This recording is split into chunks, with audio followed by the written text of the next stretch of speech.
Trump के बयान से ईरान से सुलह पर छाए बादल और कच्चे तेल में उबाल पर एशियाई मार्केट झुलस गया और इसकी आंच घरेलू मार्केट में भी महसूस की गई। लगातार छठे कारोबारी दिन आज मार्केट में बिकवाली का दबाव दिखा। इंट्राडे में सेंसेक्स 450 पॉइंट से अधिक टूट गया तो निफ्टी भी फिसल कर 24,150 के करीब आ गया और दिन के आखिर में ये आधी फीसदी से अधिक की गिरावट के साथ बंद हुआ है। हालांकि ब्रॉडर लेवल पर मिला जुला रुझान दिखा। निफ्टी मिड कैप 100 करीब आधे फीसदी कमजोर हुआ। निफ्टी स्मॉल कैप 100 फ्लैट बंद हुआ। सेक्टर वाइज सरकारी बैंकों और आईटी कंपनियों ने आज मार्केट पर काफी दबाव बनाया है। निफ्टी आईटी करीब 2% कमजोर हुआ है तो निफ्टी पीएसयू बैंक 1% से अधिक नीचे आया। निफ्टी ऑटो में हल्की बढ़त रही तो निफ्टी प्राइवेट बैंक कमजोर रहा। इक्का दुक्का सेक्टर्स को छोड़कर अधिकतर के निफ्टी इंडेक्स आज लाल ही बंद हुए हैं। बिकवाली के इस माहौल में आज बीएसई पर लिस्टेड कंपनियों का मार्केट कैप 2.77 लाख करोड़ रुपए घट गया। अब इक्विटी बेंचमार्क इंडेक्सेस की बात करें तो निफ्टी की वीकली एक्सपायरी को आज सेंसेक्स 492.70 पॉइंट्स यानी 0.63% की गिरावट के साथ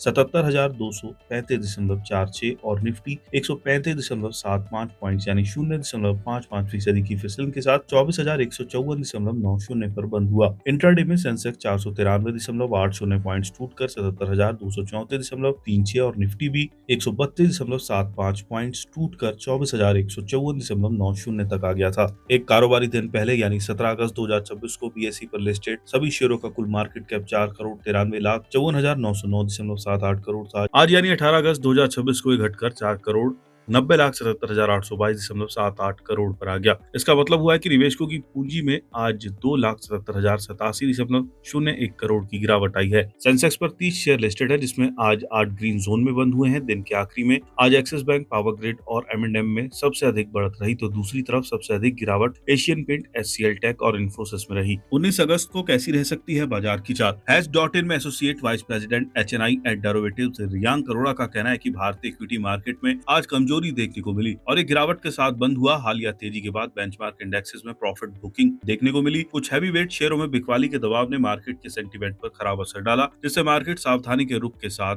बंद हुआ। गिरावट के बावजूद मार्केट का मेन स्ट्रक्चर काफी हद तक मजबूत बना हुआ है। निवेशक ग्लोबल संकेतों और घरेलू घटनाक्रमों पर नजर रखे हुए हैं। इंडेक्स की बात करें तो निफ्टी 132 अंक गिरकर 24,154.00 पर बंद हुआ और इसने 24,000 के स्तर को नीचे की ओर तोड़ा। इंडेक्स अभी भी अपने सपोर्ट जोन से काफी ऊपर है इसलिए इसका मेन स्ट्रक्चर अभी भी बुल्स के पक्ष में नजर आ रहा है। ट्रेडर्स को 24,100 से 24,050 का सबसे नजदीकी सपोर्ट और 23,900 को नीचे की ओर अगले मजबूत सपोर्ट के तौर पर देखना चाहिए।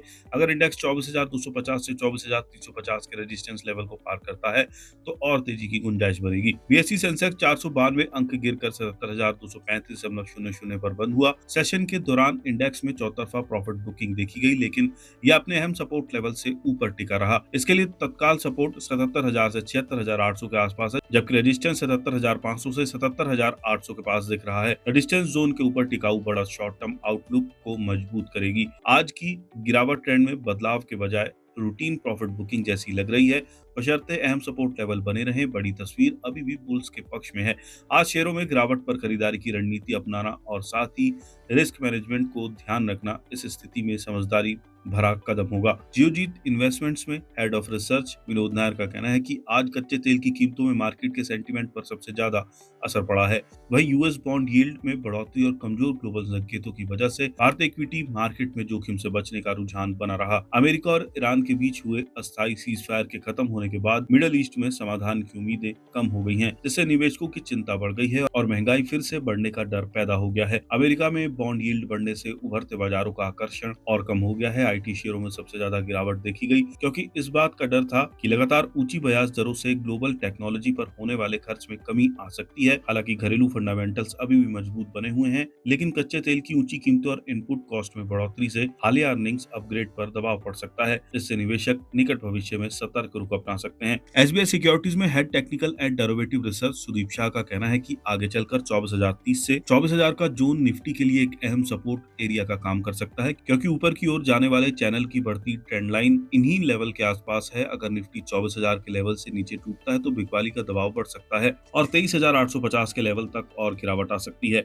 ऊपर की तरफ 24,280 से 24,300 का जोन इंडेक्स के लिए एक अहम रेजिस्टेंस एरिया बना हुआ है। जब तक निफ्टी 24,300 के नीचे ट्रेड करता रहेगा, तब तक बाजार का ओवरऑल रुख बेरिश रहने की संभावना है।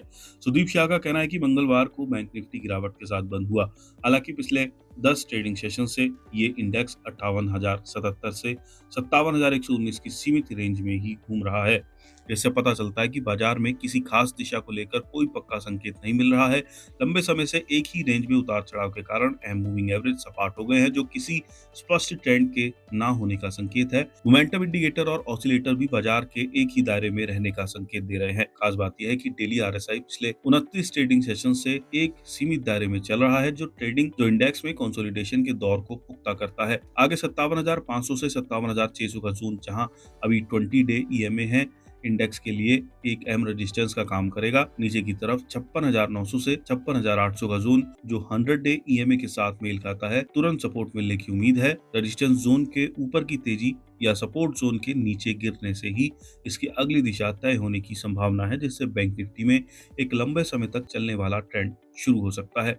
एलकेपी सिक्योरिटीज के सीनियर टेक्निकल एनालिस्ट रूपक डे का कहना है कि निफ्टी के वीकली ऑप्शन कॉन्ट्रैक्ट्स की एक्सपायरी के कारण बाजार में कमजोरी बनी रही। इंडेक्स कई दिनों में पहली बार 50 ईएमए के नीचे आ गया है, जिससे बाजार में मंदी का रुझान और बढ़ गया है। आरएसआई अभी भी बेरिश क्रॉसओवर में है और इसमें गिरावट जारी है। कुल मिलाकर बाजार का रुख मंदी की ओर झुक सकता है, क्योंकि इंडेक्स की तेजी की रफ्तार कम हो रही है। निचले स्तर पर गिरावट 24,050 से 24,000 तक बढ़ सकती है, जहां शुरुआती सपोर्ट मिलने की संभावना है। दूसरी ओर 24,200 पर रेजिस्टेंस दिख रहा है।